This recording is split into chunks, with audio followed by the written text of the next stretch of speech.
जय श्री कृष्ण। आप सभी को तुलसी विवाह की हार्दिक शुभकामना।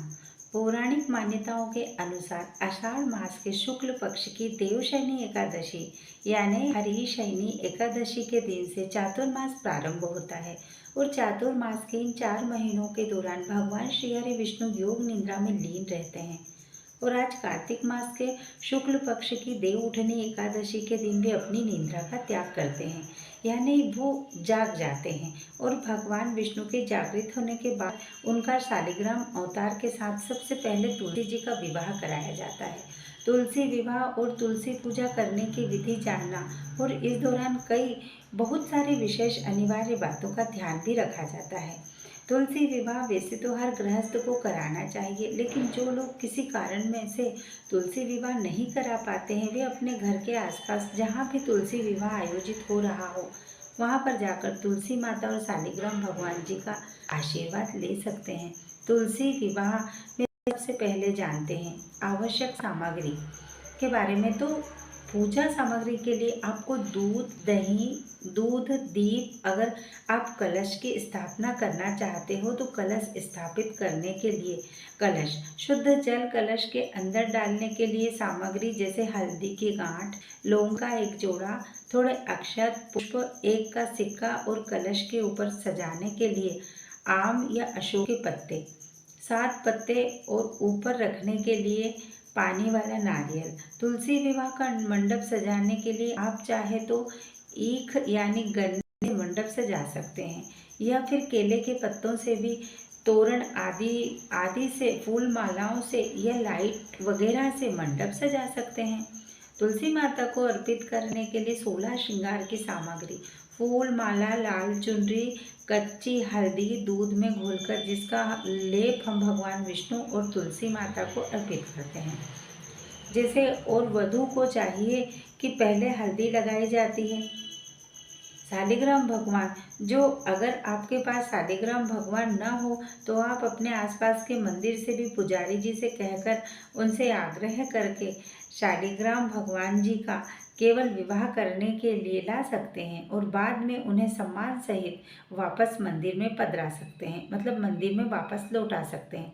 अगर ऐसा न कर पाए तो भगवान विष्णु की अकेली जो प्रतिमा या तस्वीर हो उसके साथ तुलसी माता का विवाह कराया जा सकता है।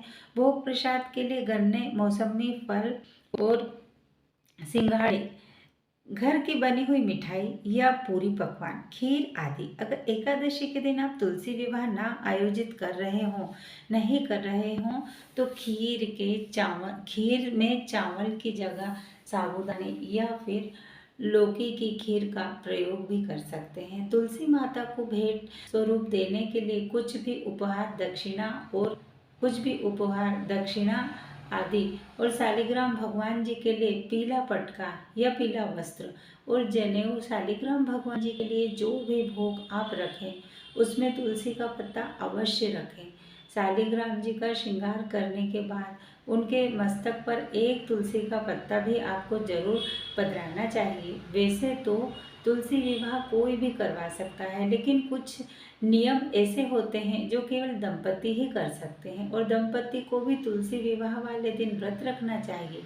जिस तरह से हम साधारण विवाह में जो वास्तविक विवाह होते हैं उसमें विवाह के पहले संकल्प लेते हैं और व्रत रखते हैं। जब तक कन्यादान न हो जाए तब तक व्रत रखा जाता है, क्योंकि पौराणिक कथाओं के अनुसार, मान्यताओं के अनुसार जो लोग तुलसी विवाह करवाते हैं उनको कन्यादान जितना ही पुण्य प्राप्त होता है। आंगन या छत पर या बालकनी पर, चौकी पर तुलसी जी के पौधे को रख सकते हैं। पहले ही गमला साफ कर लें, सजावट कर लें और पौधे के पास ही चौकी पर एक अलग सी छोटी चौकी और शालिग्राम भगवान जी को स्थापित करें। चौकी ना हो तो जमीन पर गेरू से लीप पोत कर रंगोली सजा लें और वहाँ पर आप एक छोटा चावल का ढेर रखें और उसके ऊपर कलश। चौकी जिस पर शालिग्राम भगवान जी को आप विराजमान करते हैं और दूसरा कमला सहित तुलसी जी विराजमान हो। आप ऐसा कर सकते हैं, एक सुपारी में कलावा बांधकर गणेश भगवान जी का ध्यान करते हुए सुपारी को भी चौकी पर ही स्थापित करें, क्योंकि विघ्नहर्ता गणेश भगवान के बिना कोई भी पूजा या कोई भी रस्म, कोई भी शुभ मांगलिक कार्य पूरा नहीं होता। तो सबसे पहले गणेश भगवान जी का ध्यान करते हुए आपको फिर विवाह की रस्में शुरू करनी चाहिए। तुलसी जी के गमले को पूरी तरह से सजा दें, और जिस तरह से एक दुल्हन को सजाया जाता है उसी तरह से मंगलसूत्र, बिछिया या फिर सिंदूर तुलसी माता को अर्पित करें। इसके अलावा सारी सामग्री तुलसी माता को अर्पित कर सकते हैं, जिससे साड़ी, गहने आदि पहनाकर और श्रृंगार उनका करके उन्हें मेहंदी, काजल, बिंदी आदि और चूड़ी आदि लगाकर उन्हें आप अच्छे से सजा दें।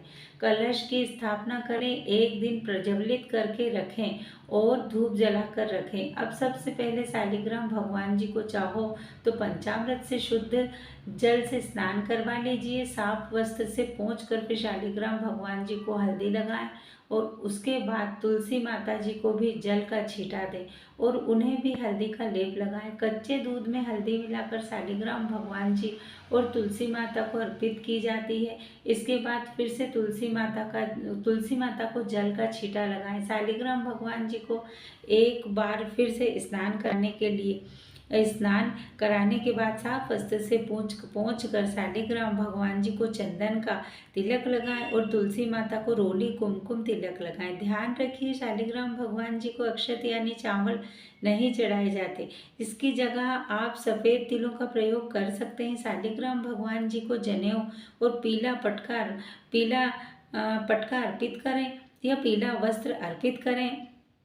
अब एक लंबे पीले पटके में या फिर एक लंबे कलावे में यानी मोली में 3 गांठ लगाकर तुलसी माता और शालिग्राम भगवान जी के बीच में रख दें। जिस तरह से विवाह के समय फेरे करवाए जाते हैं पटका बांधकर, उसी तरह से आपको रखना है। फिर परिवार का कोई भी पुरुष सदस्य या कोई भी बालक अपनी गोद में शालिग्राम भगवान जी की चौकी को उठाकर तुलसी माता के चारों और घुमाकर 7 बार परिक्रमा लगाए और फिर चौकी को तुलसी माता के दाहिने तरफ विराजित कर दें। फेरे लगाते समय घर में सभी महिलाएं, घर के सभी लोग मंगल गीत गाते रहें, तुलसी माता के भजन या तुलसी विवाह के गीत गाते रहें या हरे कृष्ण महामंत्र उच्चारण जाप करते रहें। इस प्रकार से विवाह के समय फेरे करवाने के बाद सबसे अंत में सभी लोग मिलकर तुलसी माता और शालिग्राम भगवान जी को पुष्प अर्पित करें। ध्यान रखिए, जब 7 फेरे पूरे हो जाएं तो शालिग्राम भगवान जी तुलसी माता के दाहिने तरफ विराजित कर देते हैं। उससे पहले तक आपको जितनी भी प्रक्रिया है वह शालिग्राम भगवान जी को बाईं तरफ रखकर करनी होती है, क्योंकि जिस तरह से फेरे करवाने के बाद में फिर दूल्हा दुल्हन का जो स्थान परिवर्तन होता है, स्थान जो उनका बदला जाता है, दुल्हन मतलब पत्नी को अर्धांगिनी माना जाता है और वह भगवान के बाईं तरफ विराजित हो जाती है। तो इस बात का आप ध्यान रखें। अब परिवार की कोई भी स्त्री या कोई भी कन्या अपने हाथों में मंगलसूत्र और बिछिया और सिंदूर लेकर पहले शालिग्राम भगवान जी को स्पर्श कराएं, फिर तुलसी माता को धारण करवा दें। और अगर इसके अलावा कोई भी श्रृंगार की सामग्री, सुहाग की सामग्री आप अर्पित करना चाहते हैं तो शालिग्राम भगवान जी को स्पर्श कराकर तुलसी माता को अर्पित कर दें। तुलसी माता की टहनियों में 1-1, 2-2 चूड़ियाँ पहना दें और टहनी पर ही किसी पत्ती पर बिंदी लगा दें, थोड़ी पत्तियों पर मेहंदी लगा दें। इस तरह से तुलसी माता का श्रृंगार किया जाता है और विवाह की रस्म पूरी की जाती है। इस समय सभी लोग अपनी अपनी मनोकामना पूर्ति के लिए प्रार्थना जरूर करें। विवाह की रस्मों में यदि कोई गलतियां हो गई हो तो उसके लिए सच्चे मन से क्षमा याचना करें और आप सभी लोग मिलकर शालिग्राम भगवान और तुलसी माता को भोग लगाएं। भोग मिठाई का पंचामृत का लगा सकते हैं। ध्यान रखिए, शालिग्राम भगवान जी के भोग में तुलसी के पत्ते रखकर ही भोग अर्पित किया जाता है। इसके बाद तुलसी माता शालिग्राम भगवान जी को पान, सुपारी, इलायची भी अर्पित करें। इसके बाद प्रसाद रूप में कोई भी ग्रहण कर सकता है। अब आप अपनी तरफ से जो श्रद्धा के साथ दक्षिणा भेंट करना चाहते हैं तुलसी माता को कन्या समझकर वह उन्हें आप अर्पित कर सकते हैं। और इस दौरान आप विवाह के गीत गाते रहें। नहीं आते हों तो तुलसी महारानी की तुलसी विवाह के भजन नहीं आते हों तो ओम जय तुलसी माता, ओम जय तुलसी महारानी, जय तुलसी माता, जय तुलसी महारानी, इस तरह से भी आप बोल सकते हैं और तुलसी माता को प्रणाम करें। बड़े आदर के साथ तुलसी माता को का विवाह संपन्न कराएं। जय श्री कृष्णा। आज की जानकारी यहीं ख़त्म। आपको अगर हमारी जानकारी अच्छी लगी हो तो वीडियो को लाइक करके चैनल को सब्सक्राइब करना ना भूलें। कमेंट्स में जय श्री कृष्णा ज़रूर लिखें। जय श्री कृष्णा। राधे राधे। हरे कृष्णा। जय श्री हरे।